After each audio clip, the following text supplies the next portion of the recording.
I was standing on the command bridge of the Imperial dreadnought Korath's Fury when the Grand Sovereign declared war on humanity, and the first thing I noticed was not the thundering applause of my officers, or the triumphant horns blaring across every communication channel in the fleet.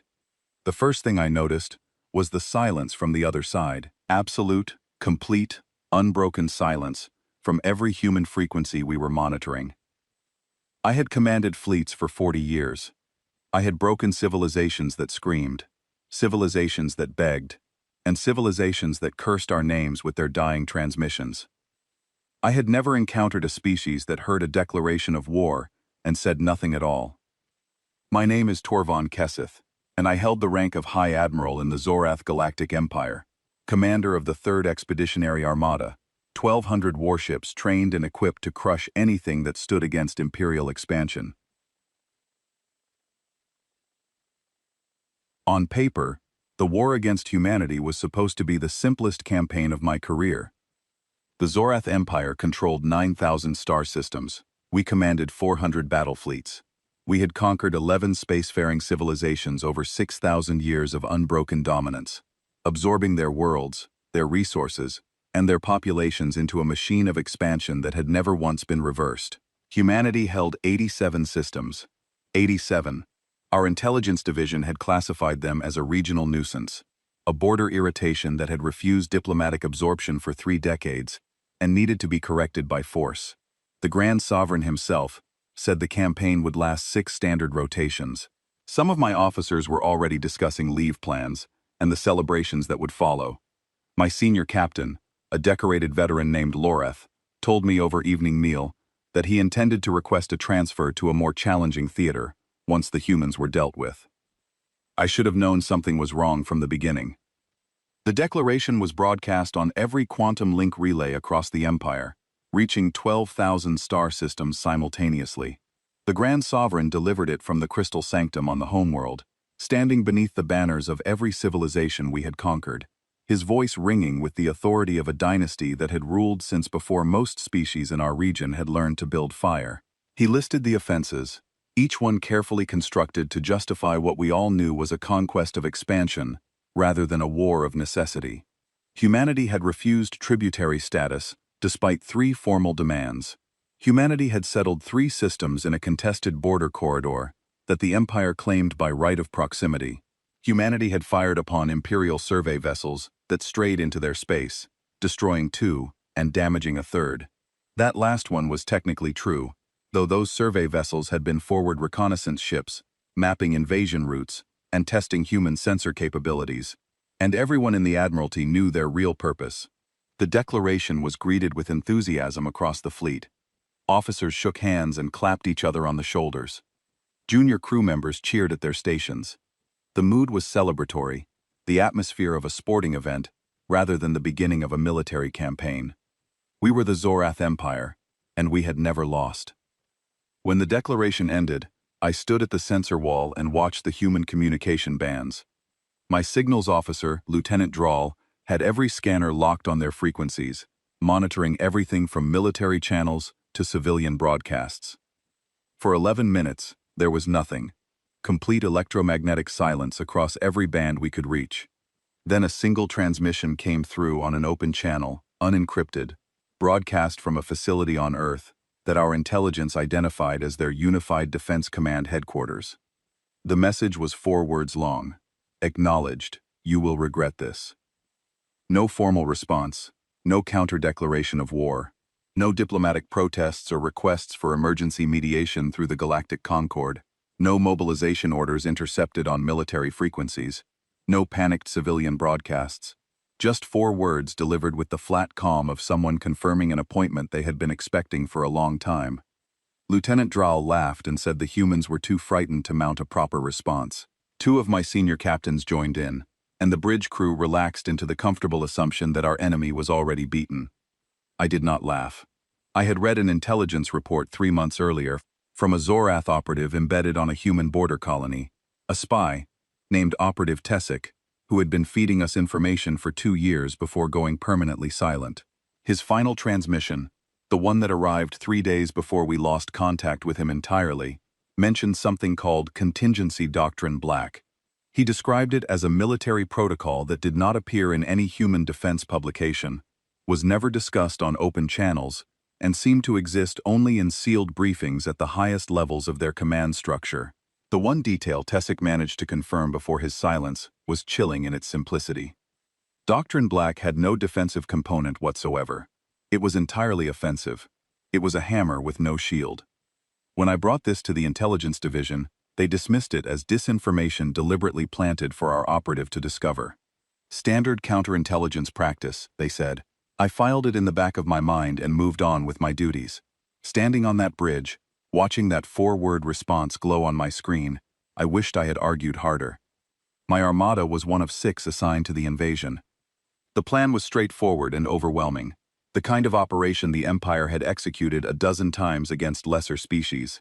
6 armadas would advance simultaneously, along 6 different vectors into human space, converging on Earth from every direction like the closing of a fist. Total fleet commitment was over 7,000 warships, crewed by nearly 2 million Zorath personnel. Against 87 systems defended by a navy, our intelligence estimated at fewer than 1,000 vessels. This was not supposed to be a contest. It was supposed to be an administrative correction carried out at gunpoint. My staff officers had calculated that even if the humans concentrated their entire fleet in defense of a single system, any 2 of our 6 armadas could overwhelm them, while the remaining 4 advanced unopposed. The mathematics of the invasion were so favorable that the planning sessions had focused more on occupation logistics than combat tactics. We began our advance within hours of the declaration. The 3rd Armada's assigned vector took us through 3 human border systems on a direct line toward their inner colonies. I gave my officers the standard pre-campaign address from the bridge of the Korath's Fury, the kind of speech I had delivered before every conquest. Swift action, decisive engagement, imperial glory, and a return to the homeworld with honors and the gratitude of the sovereign. My crew cheered. I felt the familiar surge of purpose that came with command, the weight of 1,200 ships moving at my word. Each one a weapon that I could direct with a thought and a spoken order. For a brief moment, the moment between the speech and the advance, I believed what I was saying. Then my sensor officer, Commander Veth, reported something that turned my confidence to ice. Every human border station within our scanning range had gone dark. Not destroyed, which would have left debris fields and radiation signatures. Not evacuated, which would have shown engine trails and transport traffic. Simply dark, silent. No power signatures. No communication emissions. No transponder beacons. No orbital traffic. The stations were still physically present, their structures intact on our scans, but they were producing no energy output of any kind. It was as if someone had reached across the entire human frontier and switched everything off simultaneously. Every station, every outpost, every sensor buoy, all at once, all at the same moment. I ordered long-range scans of the other 5 invasion corridors and got the same readings from each. All 6 armadas were advancing into dead space. The entire human border, spanning dozens of systems and hundreds of installations and outposts, had gone silent at the same moment. Commander Veth called it a retreat. Captain Lorath agreed and said the humans had probably pulled everything back to defend Earth in a last stand, concentrating their inferior forces in a final defensive perimeter. It was a reasonable assessment. It was the kind of thing a weaker species would do when faced with 6 armadas converging from every direction. It made tactical sense. I called it a clearing of the field. When my officers asked me what I meant, I struggled to articulate the dread that had settled into my chest like a cold weight. I had conquered species that fought us at the border with everything they had. I had conquered species that ran ahead of us, trying to buy time for their populations to flee. I had never seen a species clear the board with this kind of precision, this kind of coordination, and then go completely quiet. Something that spoke not of fear but of preparation, the way a predator clears its own ground before it strikes. We crossed into human-claimed space on the 2nd day of the campaign. There was nothing waiting for us. No patrol ships, no defensive minefields, no weapons platforms, no resistance of any kind. We moved through empty system after empty system, our sensors painting nothing but asteroids, gas giants, and the cold light of distant stars. My navigators plotted our course through space that should have been teeming with human activity, trade routes and patrol circuits, and commercial shipping lanes, and found nothing moving except us. Not a cargo vessel, not a mining drone, not a communication satellite. The navigational beacons that should have marked human shipping lanes were dark, their automated systems shut down with the same coordinated precision as everything else. It was as if the humans had not just evacuated their people, but had cleaned the very space around their worlds, removing every trace of their presence, except the planets themselves. It was the emptiest space I had ever traversed, and with every passing hour, with every system we entered to find nothing but silence and the slow turn of uninhabited worlds, it felt less like a victorious advance and more like walking into the open mouth of something enormous and patient. On the third day, we reached the first human colony on our route, a world called Velden 4, listed in our intelligence files as a mid-tier settlement of approximately 2 million people, with moderate industrial capacity and a small orbital shipyard. I ordered the fleet to combat positions and prepared for the engagement that I expected to be our first taste of human resistance. My gunners charged their weapons. My shield operators brought the barriers to full power. My fighter wings launched and formed screening formations around the armada. There was no engagement. Velden 4 was empty. Every structure was intact. Power grids were still running, streetlights burning in cities with no one walking beneath them, environmental systems cycling clean air through buildings with no one inside to breathe it. Our ground teams landed in perfect silence and swept through neighborhoods that looked as if their inhabitants had simply evaporated. Meals were left on tables, some still warm. Personal belongings were scattered in homes, as if people had been in the middle of their daily routines when a signal came and they dropped everything. Vehicles were parked in orderly rows at transit stations. A children's playground had toys still resting on its surfaces, as if small hands had set them down moments ago. 2 million people had vanished so quickly and so completely that their daily lives were still preserved in freeze frame around them. Not a single piece of military technology remained. Every data terminal had been wiped clean, their storage cores reformatted with such thoroughness that our technical teams said the data was unrecoverable. Every server bank had been fused into slag by thermal charges placed with surgical precision, destroying the data without damaging the surrounding structures. But civilian infrastructure was entirely untouched. Water still flowed, power still generated, transportation systems still hummed in their idle cycles. The humans had stripped away everything of strategic value and left everything of human value standing, as if they wanted us to see exactly what they had left behind and understand exactly what they had taken with them. My ground teams reported details that painted a picture I could not reconcile with anything I had experienced in prior conquests. A hospital was found fully stocked with medications and surgical equipment, every bed made, every hallway clean, but not a single patient or staff member remained. An industrial facility had its assembly lines frozen mid-cycle, half-finished components still clamped in their fabrication mounts, as if the workers had simply stood up from their stations and walked away in unison. A transit hub showed evidence that thousands of people had passed through its terminals within a very short window, but there was no disorder, no dropped luggage, no signs of panic or crushing. The movement had been calm, organized, and impossibly fast. One of my ground officers, a young lieutenant named Dressy, found something in what appeared to be a school building, a single piece of paper pinned to a wall in a classroom, surrounded by other children's drawings that had been left behind.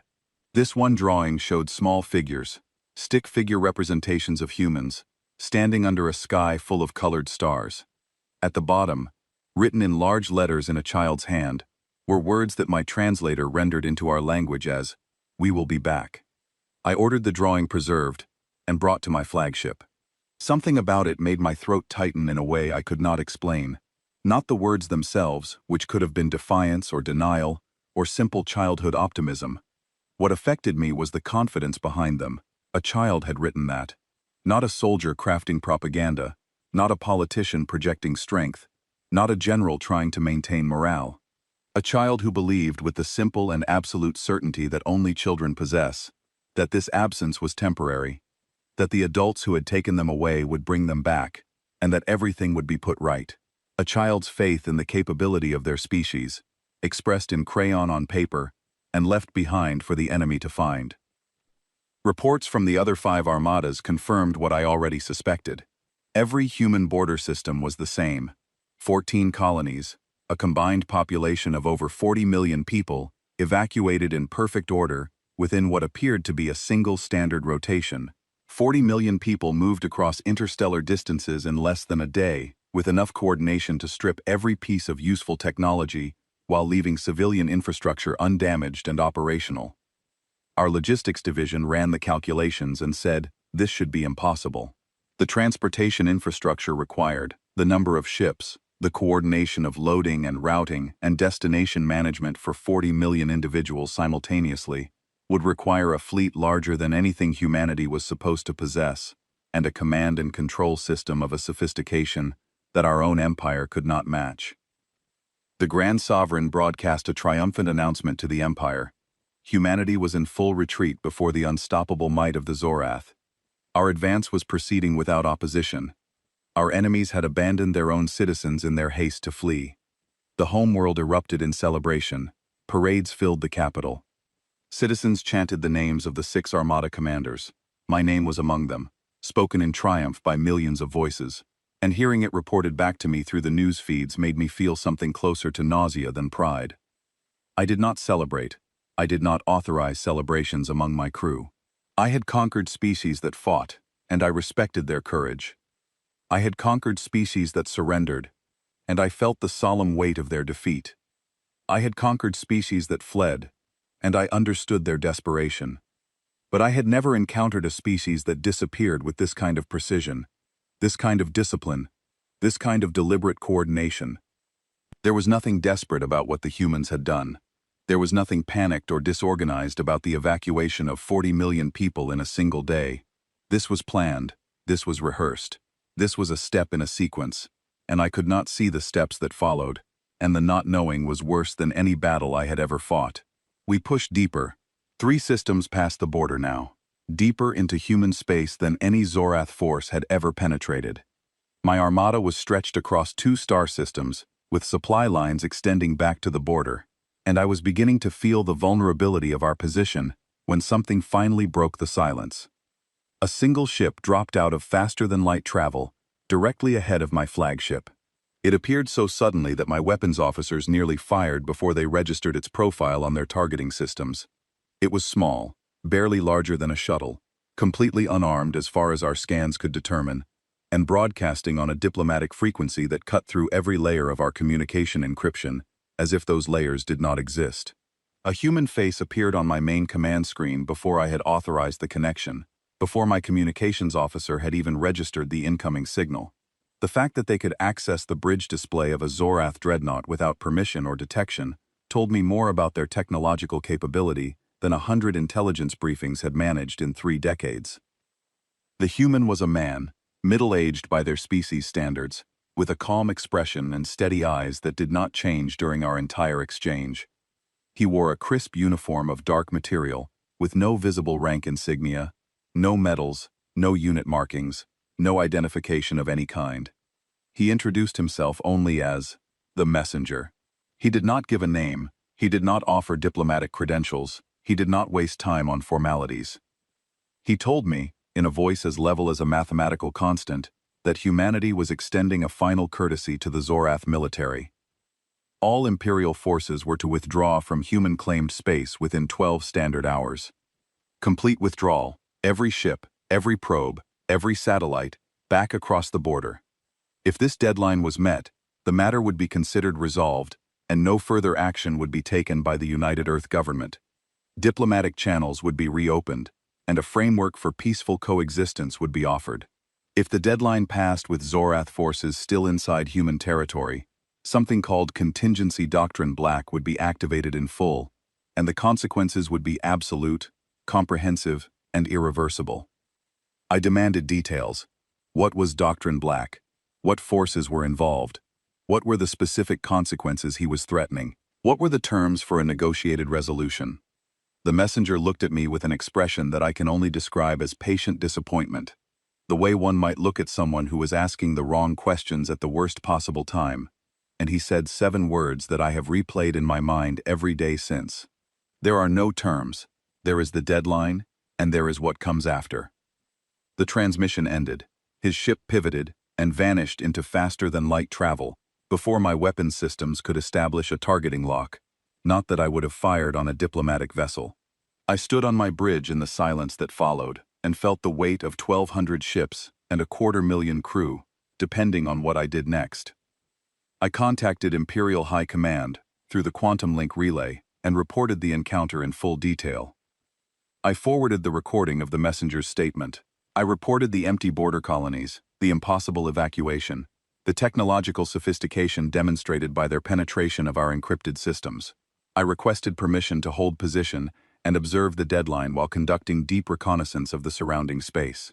Every instinct I had developed in 40 years of command was telling me that something was very wrong, that we were not advancing into weakness, but walking into a design we could not see.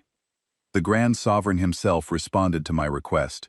He called the deadline a pathetic bluff from a broken species that could not even defend its own colonies. He called my caution an embarrassment to the Zorath military tradition. He ordered all 6 armadas to increase speed and converge on Earth immediately, promising that the human homeworld would be under Zorath control before the next standard rotation. Hesitation, he declared, was indistinguishable from treason. My request was denied. I was ordered to advance at maximum fleet speed. I advanced. I was a soldier of the Empire, and my sovereign had given a direct command in front of the entire Admiralty. I pushed my armada deeper into human space, and I watched my command chronometer count down the 12 hours, with the sick certainty of a man watching floodwater rise around his feet. The deadline expired at the 14th hour of the 4th day. I marked the exact second on my chronometer and held my breath. For 30 minutes, nothing happened. My officers began to relax. Captain Lorath said the humans had been bluffing after all. Commander Veth reported clear sensor sweeps in every direction, nothing but empty space for light years around us. The tension on the bridge eased by a fraction, and I could see the relief in my crew's posture as they settled back into the routine of an uneventful advance. Lieutenant Drahl even made a joke about the messenger's dramatic performance. Then every long-range sensor in the fleet screamed at the same moment. Not from ahead of us, not from behind. From everywhere. Every direction, every angle, every vector that three-dimensional space could offer. Alarms shrieked across every ship in the Armada simultaneously. Commander Veth's hands shook so badly that she had to grip her console to operate it. And when she turned to face me, the color had drained from her skin so completely that she looked like a corpse propped up at her station. She delivered the most terrifying tactical report I had ever received in 40 years of military command. Admiral, I am reading over 9,000 human warships. They are not ahead of us. They are behind us, above us, below us, and on every flank.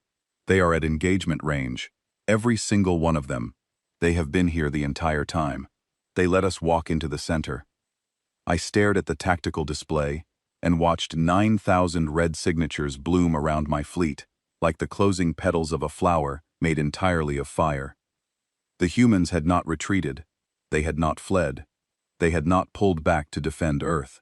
They had hidden an armada more than 3 times the size of our entire invasion force inside the very space we thought we had conquered.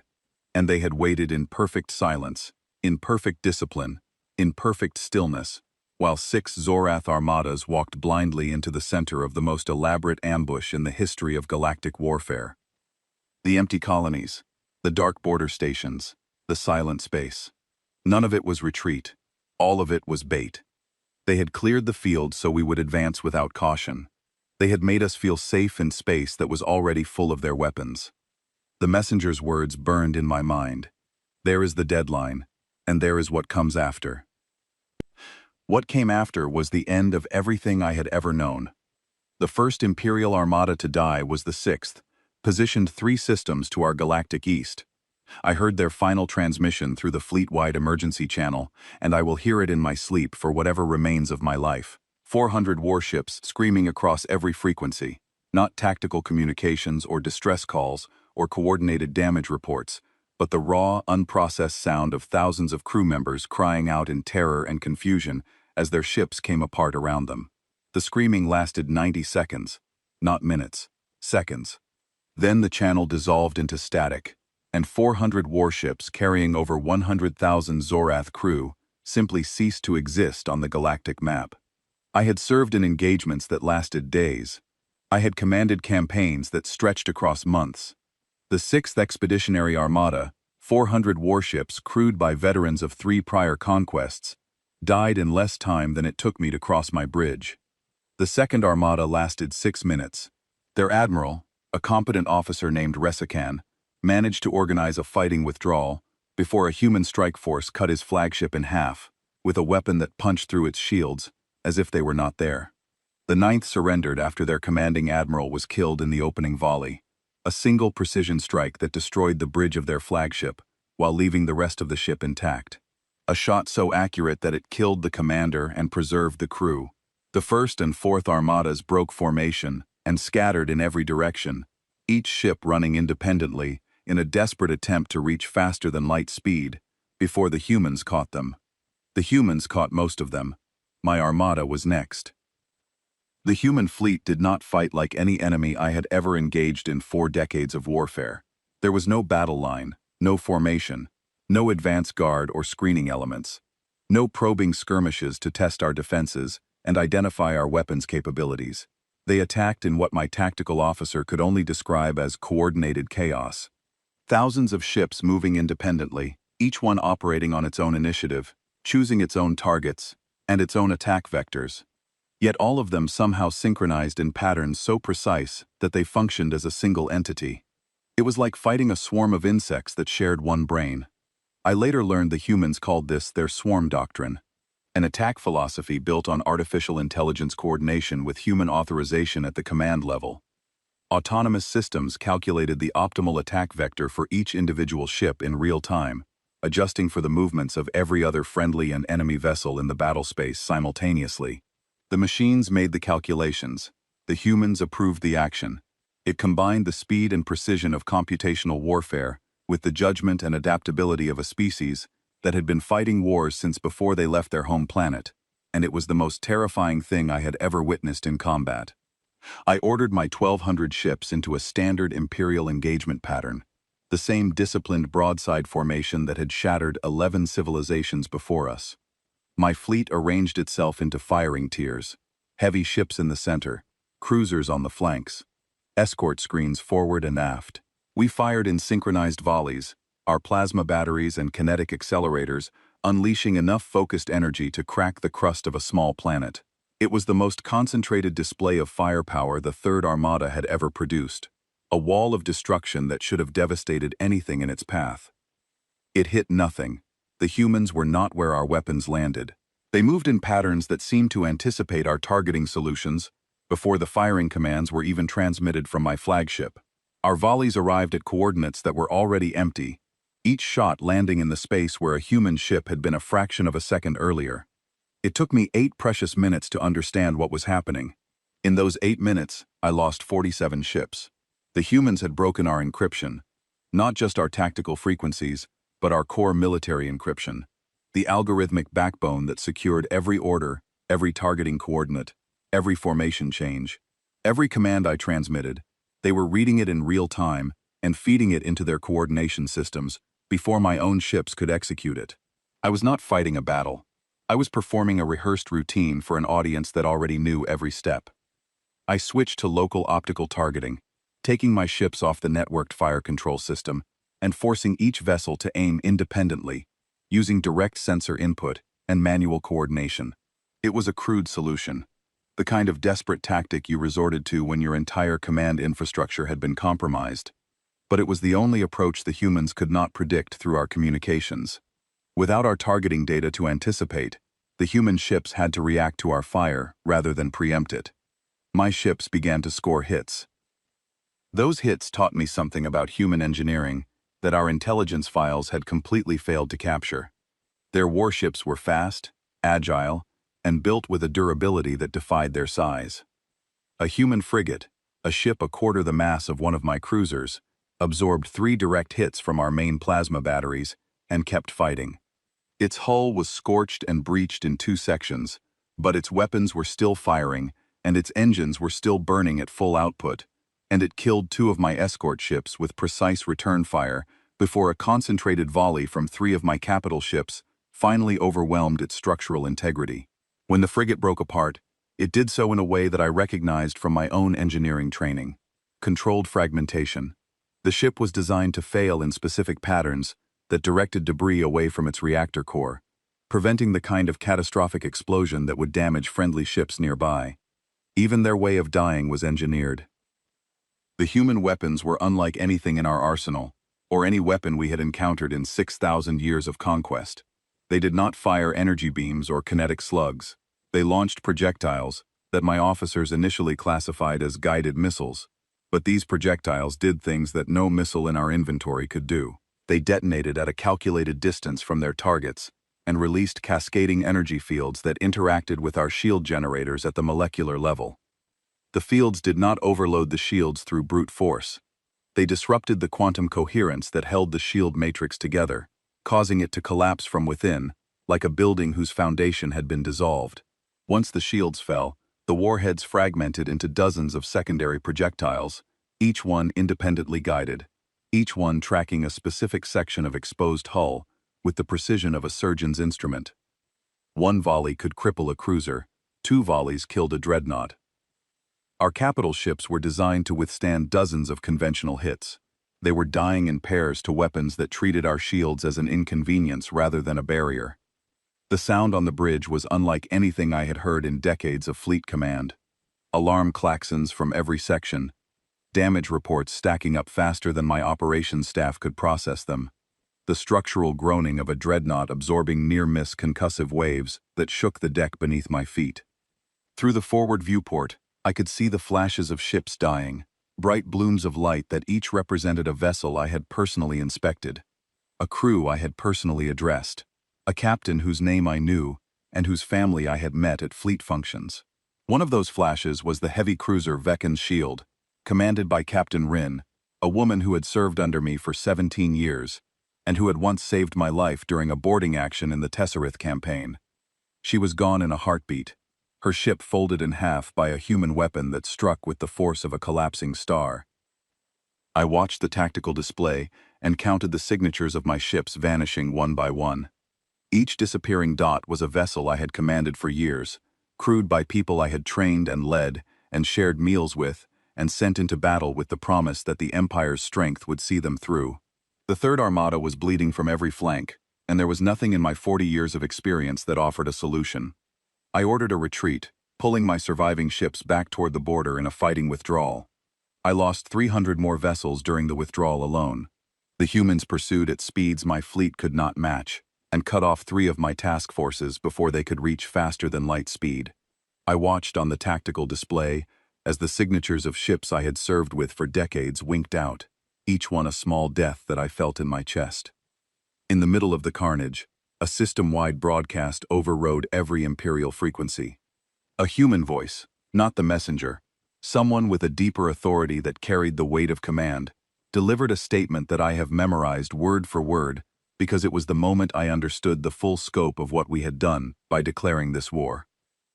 The voice belonged to a woman who identified herself as Admiral Corinne Dubois of the United Earth Navy, and she said, "What you are experiencing is not a battle. It is a consequence. Contingency doctrine. Black is the total and systematic dismantlement of any civilization that initiates aggressive war against humanity. We did not choose this. You did. Your forces entered our space with the intent to conquer and subjugate. This response was prepared, planned, and positioned long before your sovereign spoke his declaration. It will not stop until your capacity to wage war no longer exists. This is not negotiable. This is not a threat. This is a description of what is already happening." The broadcast ended. I tried to contact Imperial High Command through the quantum link relay. The connection failed. Not jammed, which I could have worked around with alternative frequencies. The relay stations themselves, the hardened communication nodes that connected our invasion force to the homeworld across hundreds of light years of space, had been physically destroyed, every single one. Not damaged, destroyed. Reduced to debris fields that our sensors could identify, but our communications could not use. Every armada was cut off from central command. Every admiral was operating blind, without orders, without coordination, without reinforcement, without the ability to report what was happening or receive guidance on how to respond. The humans had not just planned for our fleet. They had planned for everything behind our fleet: the infrastructure, the communications, the supply lines, the command structure. They had mapped our entire military network and built a plan to dismantle it in sequence, taking away our ability to coordinate before they took away our ability to fight. I gathered what remained of my armada and tried to assemble a tactical picture through short-range communications, with surviving ships from other commands that had drifted into our area. The picture that emerged was beyond catastrophic. It was a complete and total military collapse on a scale that the Zorath Empire had never experienced or imagined possible. The 6th Armada, destroyed entirely. The 2nd, routed. Its flagship captured with its surviving senior officers taken prisoner. The 9th, surrendered en masse after the death of their admiral. The 1st and 4th, scattered across dozens of systems, their surviving ships being hunted individually by human wolf packs that operated in groups of 20 to 30 vessels, fast enough to chase down any ship in our fleet, and coordinated enough to overwhelm any concentration of force we tried to assemble. My 3rd Armada was the most intact formation remaining, and I had lost more than a third of my ships in an engagement that lasted less than 2 hours. I made a decision in that moment that saved what remained of my command, and possibly my own life. I did not retreat toward Zorath space. Every instinct in my training, every doctrine I had studied, every precedent in our military history told me to fall back toward home, to regroup in friendly territory, to put distance between my ships and the enemy, and rally behind our own defenses. But something in the pattern of human operations, something in the way they had positioned their forces not just ahead of us but behind us, told me that retreating homeward was exactly what they expected. The retreat corridors toward Zorath space were the most obvious paths we could take, and a species that had pre-positioned 9,000 warships inside our invasion zone and destroyed our communication relays from within our own territory had certainly thought about where we would run when the trap closed. Every path home was a killing corridor. The only direction they might not have fully prepared for was lateral, toward the neutral territories of species that had no involvement in this war. I ordered my armada to break sideways, toward Thessari space. The Thessari were a trading civilization, neutral in all galactic conflicts, and their borders were only 2 systems from our current position.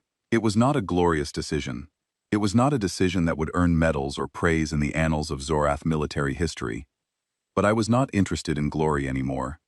I was interested in keeping my remaining crew alive long enough to understand what had just happened to us. As my damaged ships limped toward the Thessari border at the best speed their wounded engines could produce, my signals officer intercepted a burst transmission that confirmed my worst suspicions about the scope of what we were facing. It was a planetary distress beacon, broadcasting on standard Zorath military emergency frequencies. But it was not coming from anywhere near the front lines. It was coming from deep inside Zorath territory. From a military shipyard called Tesseract Station, located 400 light-years behind what had been the front line of our invasion. A shipyard that was surrounded on every side by Zorath-controlled systems. A shipyard that should have been the safest military installation in the Empire, protected not by defenses, but by the sheer depth of friendly space that surrounded it. The humans were already there. They had been there before the ambush, before the deadline expired, before the war was even declared. They had inserted forces so deep inside our territory, so far behind our lines, so completely beyond what we thought was possible, that the entire concept of a front line became meaningless. There was no front line, there was no safe rear area, there was no depth of territory that could protect us, because the humans were already everywhere they needed to be. Contingency doctrine. Black was not a reaction to our invasion. It was not a response formulated after the Grand Sovereign's declaration. It was a pre-positioned, pre-planned, fully deployed operation that had been set in motion months or possibly years before we gave them the justification to activate it. The invasion did not trigger the human response. The invasion triggered the permission to use a response that was already in place and waiting. The war was over before the first shot was fired. The Zorath Galactic Empire simply did not know it yet. I reached Thesari space with 740 ships, all that remained of the 1,200 that had departed our staging area, with victory songs playing on the internal broadcast systems. I docked my battered fleet at a Thesari trading station called Port Valanon, a sprawling orbital complex that served as a neutral hub for half a dozen spacefaring civilizations. The Thesari administrators were visibly nervous about hosting a Zorath warfleet, even a defeated one, but they honored their neutrality obligations and allowed us to dock for emergency repairs and medical treatment. For the first time in my career, I watched the destruction of my own civilization from the outside. The Thesari gave me access to their galactic news feeds, which drew from independent journalists, neutral observers, and monitoring services across a dozen civilizations.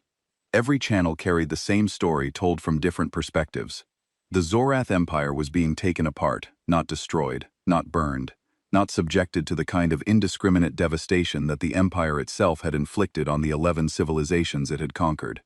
The humans were doing something far more precise and far more devastating than destruction. They were performing surgery on a galactic scale, cutting away every piece of military infrastructure the Empire possessed, with exacting precision, while leaving everything else standing and functional. Shipyards, demolished. Weapons manufacturing complexes, reduced to foundations. Orbital defense platforms, dismantled piece by piece. Fuel depots, drained and destroyed. Communications arrays serving military functions, taken offline permanently. Fleet training academies, emptied and demolished. Weapons research stations, seized and stripped of data before being collapsed. Ammunition stockpiles, detonated in controlled sequences that produced no collateral damage to surrounding areas. Command bunkers buried deep underground, accessed through tunnels that the humans had somehow mapped without the Empire ever detecting their surveillance. Even the classified research facilities that the Admiralty believed were hidden from all external observation were found and stripped. Every single component of the machinery that allowed the Zorath Empire to build, maintain, and deploy military force was being systematically identified and eliminated with a thoroughness that suggested the humans had been cataloging our military infrastructure for years before we gave them reason to act. The speed of the operation was as shocking as its precision. In the time it took my armada to limp to neutral space and begin emergency repairs, the humans had already reached military installations deep in the Imperial core. They were operating across thousands of light-years simultaneously, coordinating the dismantlement of hundreds of facilities with a logistical capability that our own military could not have matched even at full strength. It was as if they had practiced this specific operation against this specific target many times before, running through the steps until every team knew exactly where to go, what to destroy, and what to leave standing. Every single component of the machinery that allowed the Zorath Empire to build, maintain, and deploy military force was being systematically identified and eliminated with a thoroughness that was almost surgical in its completeness. And through all of it, they were not killing civilians. I watched footage from the Zorath homeworld captured by independent journalists and distributed through neutral media networks. Human Marines walking through the halls of the Imperial War Ministry in full combat armor, their weapons held at ready but not aimed at anyone. They moved past Zorath administrative staff and junior military clerks without firing. They checked each room, identified its purpose, and made a decision. Military function meant demolition. Civilian function meant the room was marked and left intact. They evacuated every building before they destroyed it. They moved people to safe distances, set their charges with careful placement, and brought structures down in controlled collapses that damaged nothing adjacent. One image from a civilian news crew went viral across every network in the galaxy within hours. A human soldier in heavy combat armor, the kind of equipment designed for urban warfare, carrying an injured Zorath clerk down a staircase in a building that was beginning to collapse. The clerk had been trapped under fallen debris, and the soldier had gone back into a structurally failing building to pull him free. The soldier's face was hidden behind a sealed combat helmet, anonymous and featureless, but the clerk's expression was visible to the camera. It showed confusion, pain, and something I could only describe as bewildered gratitude. The person destroying his government's military infrastructure had risked his own life to save a stranger who served that government. This was not cruelty. This was not the behavior of a species consumed by rage. or driven by the desire for vengeance. This was something far more unsettling and far more difficult to understand. This was professionalism at a level that I had never encountered in any military force, including my own. The humans were dismantling my civilization's ability to wage war with the same detached efficiency that a team of engineers might apply to decommissioning an obsolete facility. They were thorough, without being excessive. They were relentless without being cruel. They took no visible pleasure in what they were doing, and showed no hatred toward the people whose military they were erasing. They simply did the work, installation by installation, system by system, world by world, with the patient completeness of people who intended to do the job exactly once and never have to do it again. The Grand Sovereign attempted to rally resistance. He broadcast a call to arms from the Imperial Palace, invoking 6,000 years of Zorath dominance, and calling upon every citizen to take up arms against the human forces on our soil. He spoke of ancestral glory, of the indomitable spirit that had built the greatest empire the galaxy had ever known, of the sacred duty of every Zorath to defend their heritage. His voice shook with fury and desperation. Mid-sentence, the broadcast cut to silence. A human electronic warfare team had overridden the palace communication array. They did not replace his message with propaganda or a counter-broadcast of their own. They replaced it with nothing. Dead air. Silence. The most powerful voice in the Zorath Empire speaking to no one. I was contacted through the Thessari station's communication system by an old colleague, Admiral Desara, who commanded the shattered remnants of the First Armada. Desara was hiding in an asteroid field in the outer provinces, with roughly 300 surviving ships, running on minimal power to avoid detection by human patrols. She had been using passive sensors to monitor human fleet movements in the surrounding systems, and what she told me shattered whatever remained of my understanding of what we had been fighting.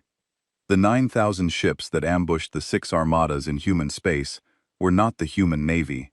They were the border guard, a secondary force, a screening element, the military equivalent of a fence around a garden, designed to deal with threats that approached from outside while the real power remained inside.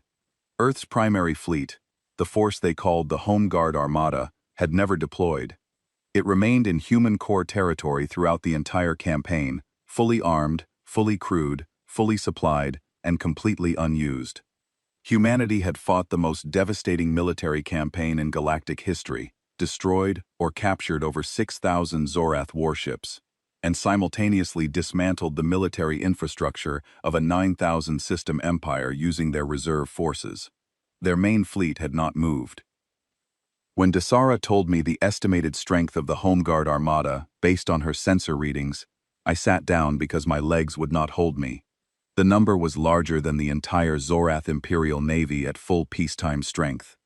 Every ship we could build, every vessel we could crew, every weapon we could deploy, was less than what humanity kept in reserve behind a border guard that had already destroyed us. The mathematics of it were so extreme that they stopped being frightening and became something closer to absurd. The Zorath Senate, in an act of constitutional authority that had no precedent in 6,000 years of imperial governance, voted to bypass the Grand Sovereign entirely and sue for unconditional surrender. They dispatched envoys to every human ship and installation they could locate, broadcasting on open frequencies. The surrender terms came back within hours, delivered through a direct transmission from Admiral Dubois to the full Senate. The terms were absolute. Total military disarmament, immediate and complete. Dismantlement of all weapons manufacturing capability under permanent human supervision. Submission to verification inspections for 50 standard years, conducted by human teams with full access to any facility or system they chose to examine. Financial reparations to every civilization the Zorath Empire had conquered during its 6,000-year expansion, funded through the reallocation of military budgets. Public accountability hearings for military and political leaders who authorized and prosecuted the war. There was no negotiation clause, no counteroffer protocol, no mediation pathway. The humans presented the terms once, set a 48-hour acceptance window, and ended the transmission. I received a copy of the terms on the Thessari station and read them 3 times. They were severe. They would reduce the Zorath Empire from the dominant military power in the galaxy to a disarmed civilian state under foreign supervision for half a century. But as I read them a fourth time, something struck me. There was no clause demanding territorial annexation, not one system. The humans did not want our worlds. There was no demand for tributary status or economic subordination. There was no requirement for political subjugation or cultural assimilation. There was no occupation protocol. The humans did not want to rule us. They did not want our territory, our resources, our labor, or our allegiance. They wanted to remove our ability to threaten them or anyone else, and then they wanted to leave. This was the most alien thing about humanity. They had the power to take everything. Every system, every colony, every resource deposit, every technology, every scrap of wealth that 9,000 years of expansion had accumulated. They had earned that right by the oldest law that every spacefaring civilization acknowledged, the law of superior force. The strong took from the weak. That was how the galaxy worked. That was how it had always worked. That was how the Zorath Empire itself had been built. And the humans did not want it. They wanted to remove the threat and go home. They wanted to defang us and walk away. The species that possessed more military power than anything the galaxy had ever measured wanted nothing from us, except the certainty that we could never do this again. The Grand Sovereign rejected the terms. He barricaded himself in the Imperial Palace and broadcast a command on every remaining military frequency, ordering a last stand at the homeworld. He invoked blood oaths and ancient traditions of resistance. He promised that history would remember those who fought and condemn those who surrendered. Fewer than 200 ships answered his call, 200 from an empire that had deployed 7,000 for the invasion. The rest were destroyed, captured, hiding in neutral territory like my own forces, or simply unwilling to follow a leader who had driven them into the worst defeat in their civilization's history. The Senate, recognizing that the Grand Sovereign's defiance would result in nothing but additional deaths, countermanded his order through the emergency constitutional authority that had existed in theory for 6,000 years, but had never once been used. They placed the Grand Sovereign under formal arrest, stripped his military authority, and transmitted the unconditional surrender on every available channel. I stood on the observation deck of the Thessari station and watched through a long-range telescope feed as the last Zorath dreadnought, the Korath's Fury, my ship, powered down its weapons. Its shields dropped, its targeting systems went cold, its running lights shifted to the blue pattern of unconditional surrender. A single human frigate, a vessel so small that it would barely qualify as an escort in our own fleet, docked with the massive dreadnought to accept the formal capitulation. The empire that had ruled 9,000 star systems for 6,000 years had been brought to its knees in 18 standard days. Not by a larger empire, not by a coalition of civilizations banding together in desperation. By a single species from 87 worlds that had been classified as a regional nuisance. 6 months after the surrender, I received a communication through the Thessari diplomatic office. The United Earth government was conducting open hearings on the war, and they were inviting senior Zorath military officers to testify. Not as prisoners, as witnesses.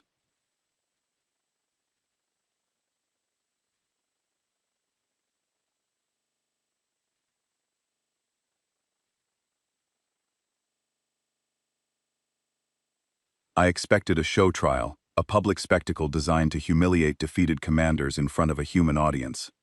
I had seen the Empire do exactly this to the leaders of conquered civilizations, parading them through the Crystal Sanctum while the Grand Sovereign narrated their failures for the entertainment of the court.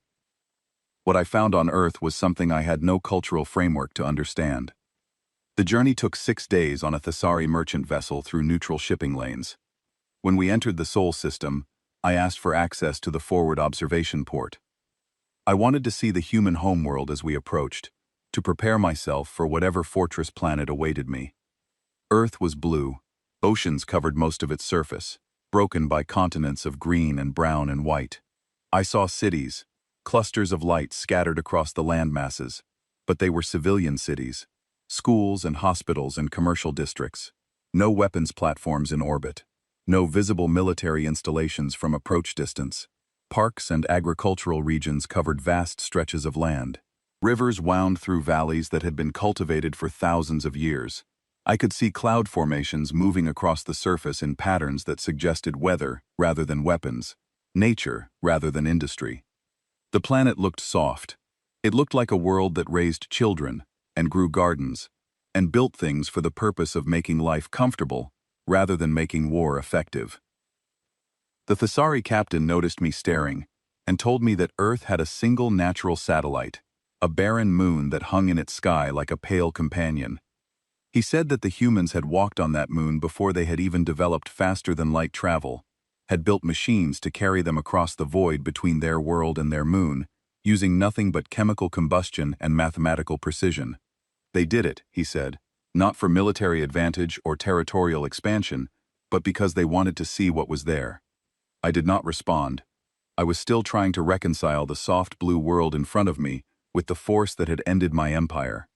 This world had produced the military force that dismantled the most powerful empire in the galaxy in 18 days. This contradiction haunted me through the landing sequence, and through the shuttle ride to the surface, and through the first hours I spent breathing air that tasted like rain and growing things. I was met by a human liaison officer, a young woman named Catherine Hale, who spoke my language with competence, and treated me with a formality that I had not expected. She escorted me to the hearing facility in a city called Geneva, a place of old stone buildings alongside modern structures, clean streets, and people going about daily routines, as if their species had not recently won the most decisive military victory in galactic history. At the hearings, I was given a personal translator, legal counsel in the form of a human attorney named George Ashby, who had been specifically assigned to represent Zorath interests, and the right to submit written testimony alongside my spoken statements. I was not restrained. I was not guarded. I was not displayed.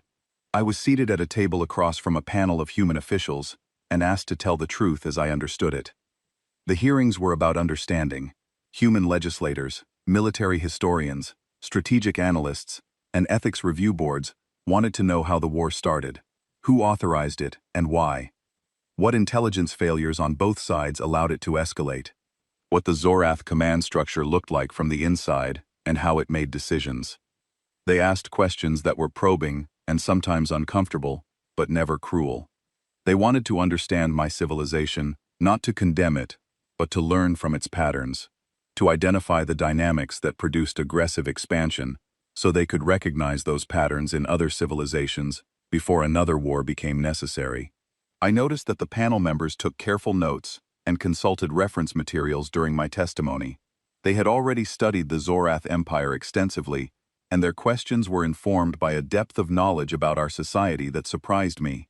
They knew the names of our military campaigns, the structures of our government, the philosophical traditions that justified our expansion. They had done more homework on us than we had ever done on them, and that asymmetry in preparation was perhaps the simplest explanation for everything that had happened. A military historian named Philip Harding asked me about a specific engagement from 2 centuries earlier, when the Zorath Empire had conquered a civilization called the Varathi. He wanted to know how the Varathi had responded to our ultimatum, and whether their response had influenced how the Empire approached future conquests. The question revealed a strategic sophistication that I found unsettling. The humans were not just interested in this war. They were studying the entire pattern of Zorath expansion to understand why we behaved the way we did, mapping the psychological and institutional dynamics that made empires like ours inevitable. They were trying to prevent the next version of us from forming, not through military force but through understanding. I testified for 3 days. I held nothing back. I described the arrogance of the imperial court, where the grand sovereign's word was law and dissent was treated as disloyalty. I described the systematic dismissal of intelligence warnings about human capability, the institutional assumption that any species controlling fewer than 100 systems could not possibly pose a threat to an empire of 9,000.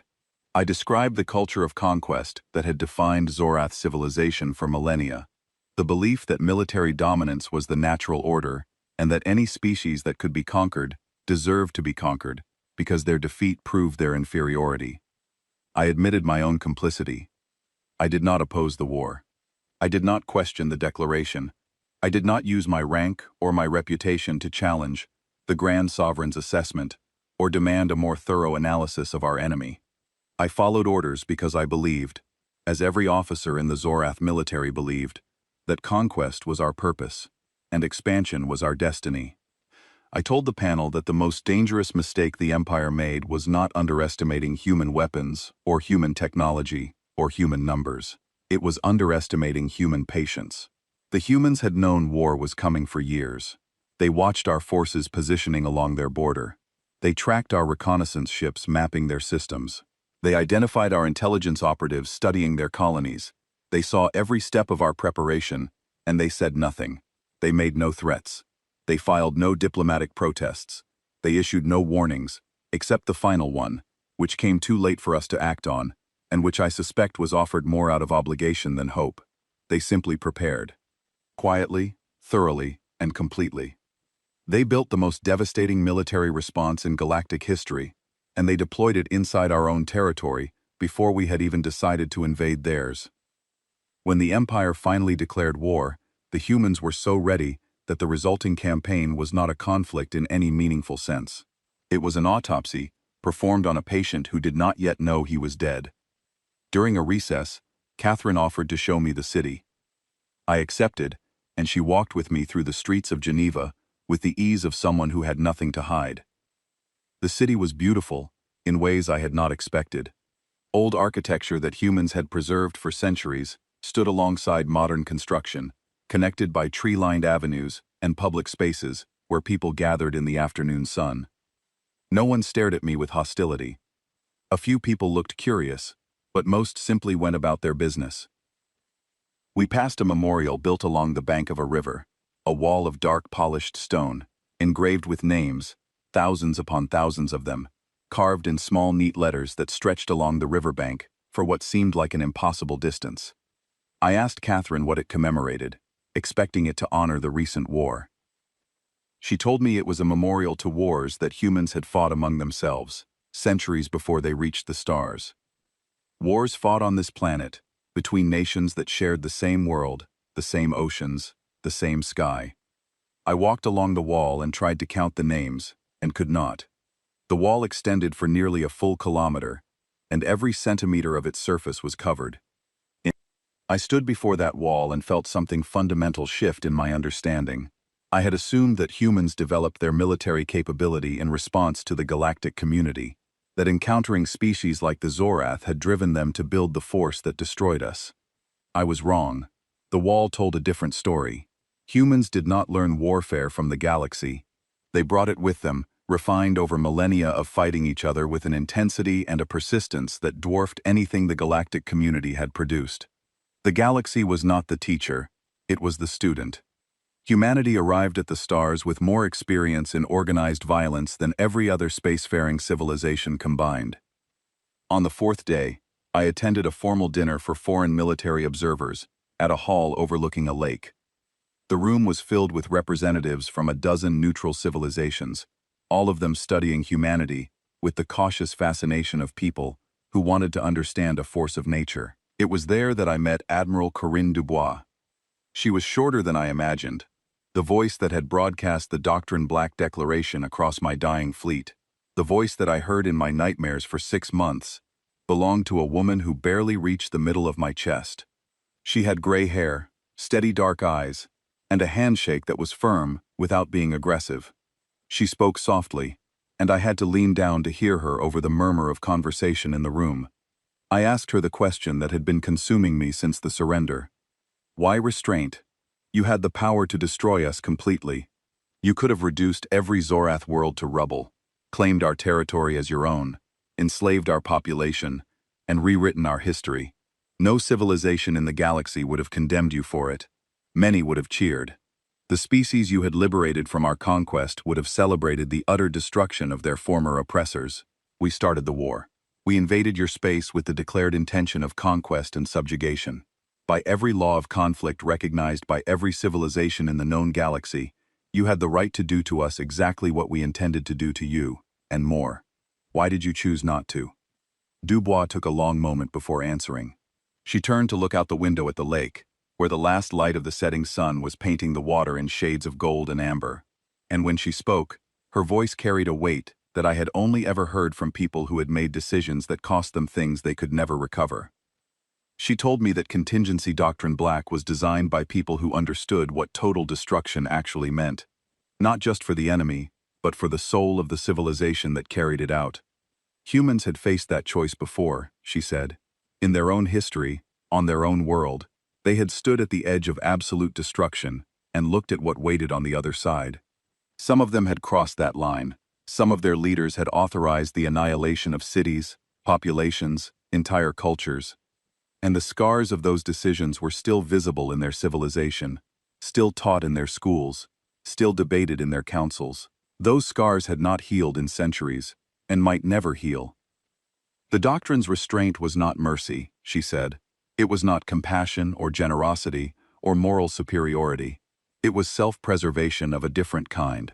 Humans learned, through the longest and most painful education any species had ever imposed on itself, that if you become the monster in order to defeat the monster, you have lost even when you have won. You survive, but you are no longer the civilization you were fighting to protect. You carry the weight of what you did forever, and it shapes everything that comes after, in ways you cannot control or undo. So they built a doctrine that removed the threat without becoming the threat, that destroyed the capacity for aggression without destroying the people who had been ordered to wage it. It was, she said, the hardest kind of warfare to conduct, because every soldier had to maintain discipline not only in following orders, but in restraining themselves from the retribution that every human instinct demanded. She looked at me directly then, and her eyes held a depth that I have never seen before or since. She said, "Every Marine who walked through your war ministry wanted to burn it to the ground. Every pilot who flew over your cities had the weapons to level them. Every officer who gave those soldiers their orders wanted to authorize exactly that. They did not, because we trained them to understand that the measure of strength is not what you are capable of destroying. It is what you choose to leave standing when you have every reason and every capability to reduce it to nothing."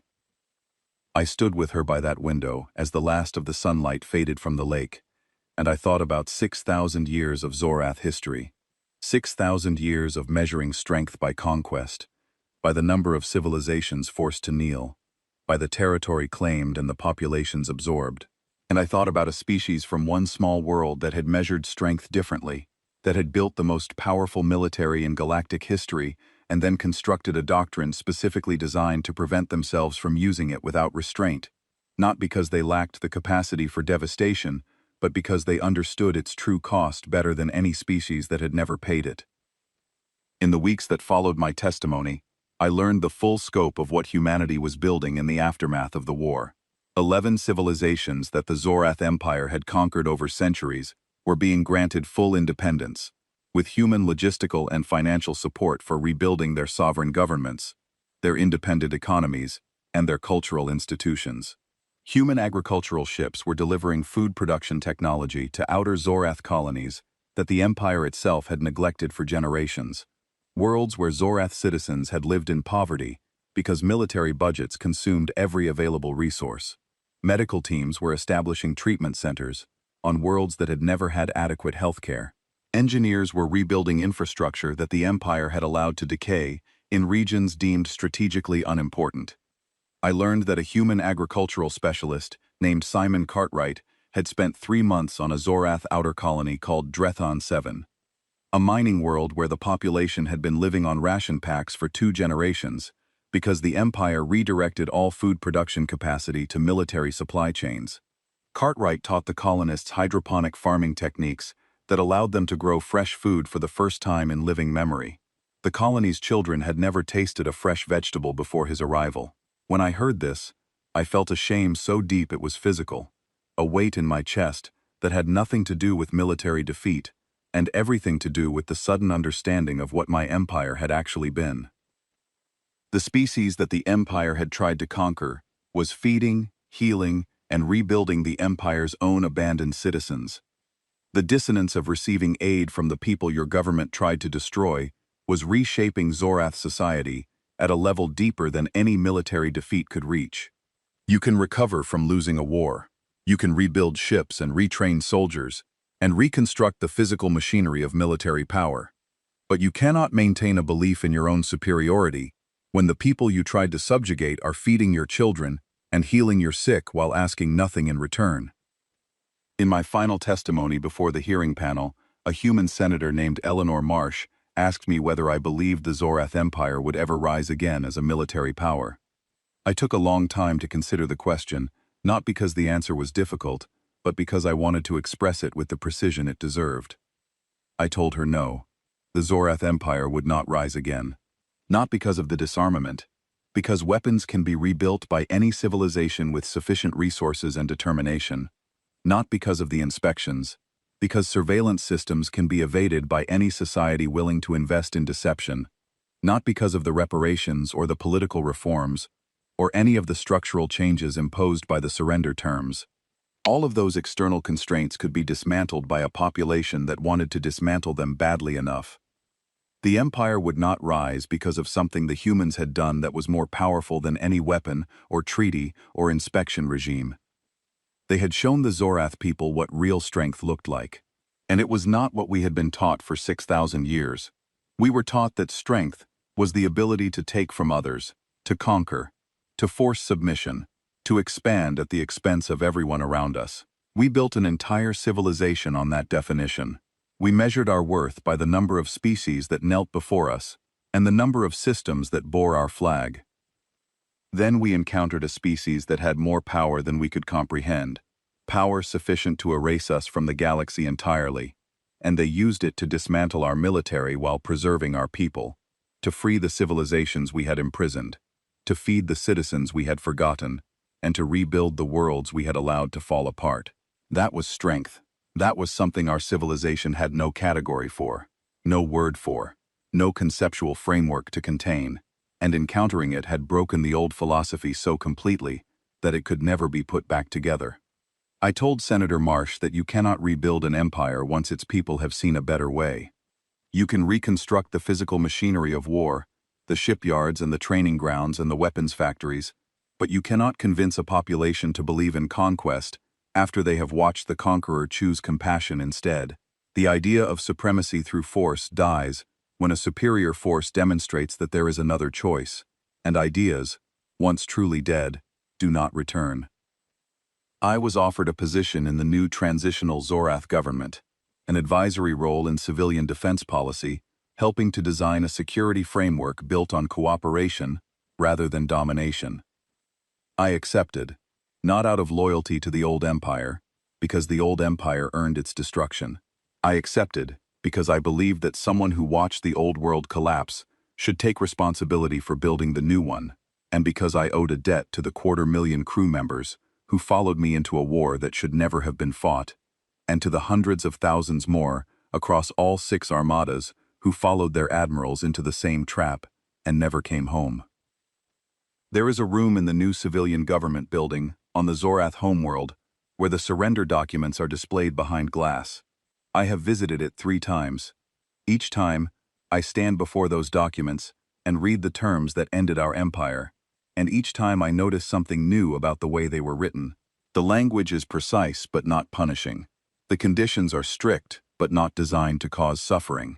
Every clause is constructed to prevent future aggression without destroying the people who would have to live under the agreement. It reads like a document written by people who understood that the goal of ending a war is not to ensure the enemy suffers, but to ensure the war never happens again. On my last night on Earth, before boarding the transport that would carry me back to Zorath space, and the uncertain future that waited there, I went to the roof of the building where I had been staying.